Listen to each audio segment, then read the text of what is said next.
పూరా లోకల్.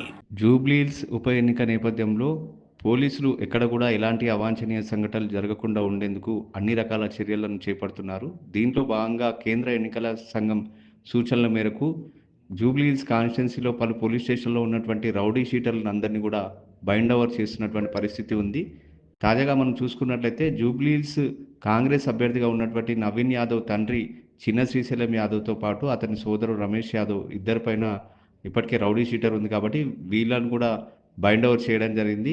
అదే కాకుండా బోరబండ, మధురానగర్, జూబ్లీహిల్స్ పలు పోలీస్ స్టేషన్లో ఉన్నటువంటి ప్రముఖ రౌడీ షీటర్లు ఎవరైతే ఉన్నారో వాళ్ళందరినీ కూడా బైండ్ ఓవర్ చేయడం జరిగింది. ఇప్పటికే హైదరాబాద్ సిపి సజ్జనార్ చెప్పడం జరిగింది, రౌడీ షీటర్లను హెచ్చరించడం జరిగింది. ఎక్కడ కూడా రౌడీ షీటర్లు తోక జాడిస్తే మాత్రం వారిపైన కఠిన చర్యలు ఉంటాయని చెప్పేసి కూడా ఇప్పటికే చెప్పడం జరిగింది.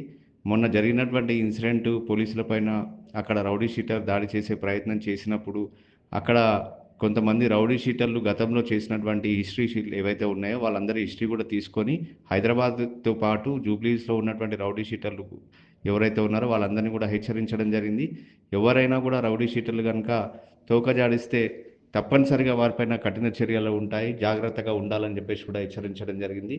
ప్రస్తుతం జూబ్లీహిల్స్ కాన్స్టిట్యున్సీలో ఉన్నటువంటి 100 మంది రౌడీ షీటర్లను అయితే బైండ్ ఓవర్ చేయడం జరిగింది. అయితే ప్రస్తుతం ఇక్కడ ఉన్నటువంటి కాంగ్రెస్ అభ్యర్థి తండ్రితో పాటు సోదరుడు కూడా బైండ్ ఓవర్ చేయడం అనేది కూడా ప్రస్తుతం ఓ చర్చనీయాంశంగా మారింది. ఎందుకంటే జూబ్లీహిల్స్ కాన్స్టిట్యున్సీలో కాంగ్రెస్ నుంచి రౌడీ షీటర్ని రంగంలోకి దింపడం జరిగింది. రౌడీ షీటర్ని ఓడించాలని చెప్పేసి కూడా బీఆర్ఎస్ పార్టీకి సంబంధించిన నేతలు కేసీఆర్ స్వయంగా చెప్పినట్లు కూడా మనకు పత్రికా ప్రకటనలో చూడడం జరిగింది. ఇలాంటి సమయంలో స్వయంగా చిన్న శ్రీశైలం యాదవ్తో పాటు ఆయన సోదరుడిని ఇప్పుడు బైండ్ ఓవర్ చేయడం అనేది కూడా ఒక చర్చ అనేది మొదలైంది. మరి దీనిపైన కాంగ్రెస్ పార్టీ ఏ విధంగా స్పందిస్తుంది, జూబ్లీహిల్స్ కాన్స్టిట్యున్సీలో ఉన్నటువంటి ప్రజలు ఎవరికి ఓటు వేస్తారు, ఎవరి వైపు ఉంటారు అనేది కూడా ప్రస్తుతం ఒక చర్చనైతే మొదలైంది. మరి దీనిపైన ప్రజలు ఎలాంటి తీర్పునిస్తారనేది కూడా వేచి చూడాల్సి ఉంది.